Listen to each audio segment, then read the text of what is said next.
Mais ce que j'aime particulièrement, c'est ce que tu dis dans l'hébertisme, c'est de prendre du plaisir. Prendre du plaisir, et on va en parler tout de suite.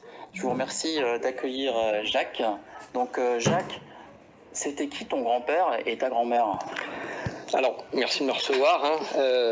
Donc, je suis effectivement le petit-fils de Georges et Yvonne Hébert qui ont mis au point, au courant du XXe siècle, une méthode d'entraînement utilisant uniquement des exercices naturels qui portent leur nom, l'hébertisme, et qui est basé donc uniquement sur des gestes naturels. Pendant 50 ans, cette méthode a été la méthode de référence de l'éducation nationale française. Elle a traversé tous les régimes politiques, la 4ème République, le Front populaire, l'État français, puis la 5e République. Et une de ces applications, mais ce n'est pas la seule, une des plus connues, c'est le parcours d'obstacles ou parcours du combattant. Dans les années 60-70, voient l'abandon de cette méthode et son remplacement par les sports de compétition. La France se couvre alors de stades, de gymnases, de piscines, parfois fort coûteuses. La France veut des champions, elle veut des médailles. Mais on est au début du XXIe siècle et le vent tourne. Il y a un retour très fort vers plus de naturel. Alors, c'est quoi le constat que fait ton grand-père sur la pratique sportive ? Alors, le constat, il le faisait déjà il y a un siècle. On a des écrits là-dessus et il est encore valable, peut-être même encore plus. Pour faire du sport, il faut être inclus. Il faut être inclus dans une école, dans un groupe social, dans un quartier, dans un club. Mais le sport moderne exclut aussi. Il faut être bon. Les trop faibles, les trop gros, les trop maladroits, les trop vieux n'y ont pas forcément leur place. À l'intérieur d'un sport, on est toujours classé par sexe, par poids, par âge, par niveau, par couleur de ceinture. Il y a relativement peu de brassage. Les compétitions de haut niveau sont d'une parfaite homogénéité. Tous les athlètes ont quasiment le même gabarit. Et pourtant, il n'y a jamais eu autant de stades, de gymnases, de piscines en France et jamais autant de personnes qui ont eu peu ou pas assez d'activité physique. 50% des enfants n'ont pas d'activité physique suffisante et 17% de la population française est obèse. Est-ce que le sport, par sa recherche fréquente de la performance, n'aurait-il pas perdu une partie de son attrait ? En fait, on vit un peu comme des animaux en cage ou comme dans un zoo. Nos escaliers sont calibrés, non glissants, nos piscines sont à 27 degrés, il n'y a plus de vagues, nos sols sont lisses, et quand on fait de l'athlétisme, ils sont même en caoutchouc. Le contact avec la difficulté de la nature que la nature nous offre a totalement disparu.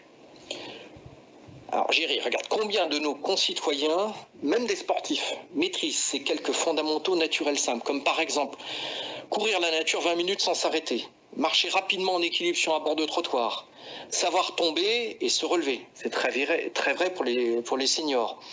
Soulever puis porter une charge lourde sans se blesser, éviter un coup qui vous est porté au visage, faire une roulade en avant ou en arrière, sauter en souplesse sans s'abîmer les chevilles, grimper ou enjamber un mur qui est un petit peu haut, ne pas avoir le vertige quand on est en hauteur, lancer une pierre ou une branche un peu lourde et savoir la rattraper. Et pourtant, tous les enfants font ça. Ils le font à leur niveau, bien sûr. En fait, les enfants sont des hébertistes naturels. Mais nous, les adultes, on s'est progressivement déprogrammé et on a perdu ses capacités naturelles. En hébertisme, on va chercher à développer toutes les capacités fonctionnelles et naturelles de notre corps. Alors bien sûr, on va me dire que certains sports développent tous les muscles. La natation, la musculation, les sports de combat, par exemple, développent effectivement tous les muscles. J'ai bien parlé non pas des muscles, mais de toutes les capacités fonctionnelles. La marche, la course, le saut, le ramper, le grimper, le lever, le lancer, le porter, la défense et la natation. Alors, dis-moi quels sont les grands principes de l'hébertisme, Jacques ? Alors, il y a une bonne comparaison. On n'a jamais vu un moineau faire de la musculation. Il se contente d'évoluer dans son milieu naturel et de faire les gestes pour lesquels son corps a été prévu. C'est tout.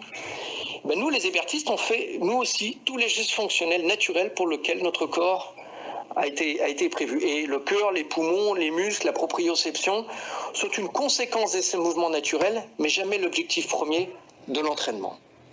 Alors, on va regarder une petite vidéo pour voir comment ça se traduit en réalité. comment est-ce qu'on fait ? Eh bien, nous marchons, nous courons, nous grimpons, nous sautons, nous nous équilibrons, nous portons, nous lançons, nous levons, nous apprenons à nous défendre et quand on le peut, on nage. On travaille énormément en collectif, comme vous le voyez ici. On est là sur une pelouse, il n'y a absolument rien. On travaille quasiment rien comme matériel, on aime beaucoup la nature, on utilise tout ce qu'on peut trouver. Là, on va marcher en marche à l'indienne. Ici, on va faire des exercices au plateau en échauffement d'équilibre. Là, il y a à la fois du porté et du grimpé. On va voir maintenant des exercices de quadrupédie, de rampé, et les sportifs y verraient du gainage pour ceux qui sont au-dessus. Mais vous voyez, beaucoup de travail collectif, tout le temps quelqu'un qui est avec vous, qui assure la parade de mouvement.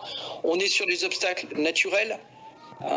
Chez nous, il n'y a pas de caoutchouc, il n'y a pas de tapis de réception, voilà du porté. Et ben, quand on n'a rien à porter, on porte quelqu'un. Voici un porté avec un grimpé sur un arbre. Vous voyez bien qu'il n'y a jamais deux exercices identiques. Donc on a 10 familles d'exercices, celles que je vous ai citées tout à l'heure, qui permettent de développer l'ensemble de toutes les fonctionnalités du corps humain. Voici un exercice de défense et d'exercices qui se font dans l'eau. On a 15 grands principes d'exécution, on ne va pas rentrer dans les détails, mais je vais en sortir un seul, qui est l'influence très nette de ma grand-mère. Laissez la joie s'exprimer, soyez joyeux lors de l'entraînement. Alors des gestes naturels, il y en a beaucoup. En hébertisme, on a recensé près de 6000 gestes et mouvements naturels.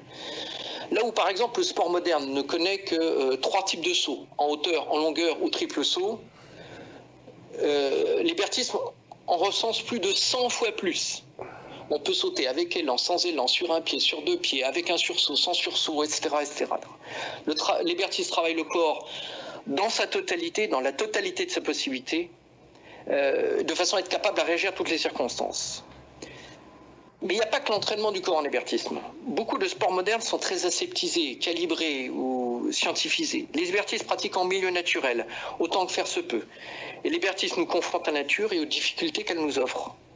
Ces obstacles réels et non simulés développent le courage, l'endurance, le sang-froid, la fermeté, la résilience, la justesse, le coup d'œil.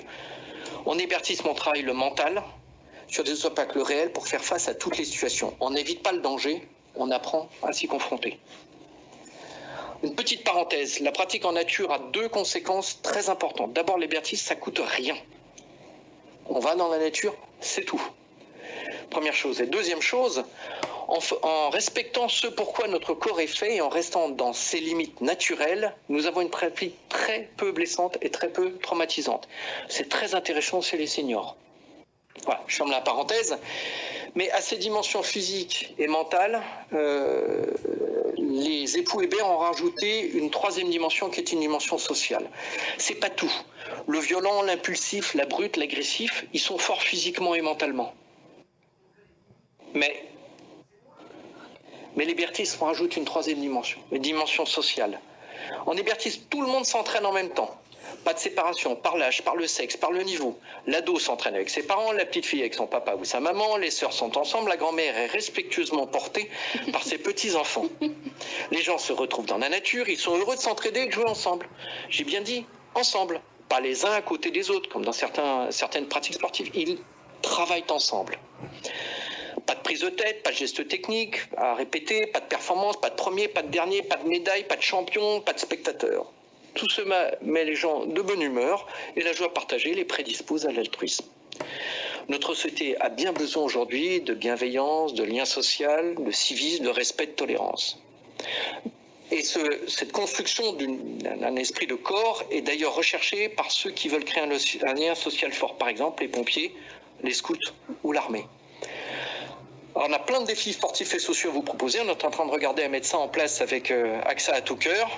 Mais si je vous résume ça en quelques mots, nous avons une méthode qui est fonctionnelle, naturelle, une culture mentale par la pratique en milieu naturel, une culture sociale par le travail collectif et l'entraîne permanente entre les participants. Et j'ajoute une chose, nous sommes compatibles Covid à tout moment.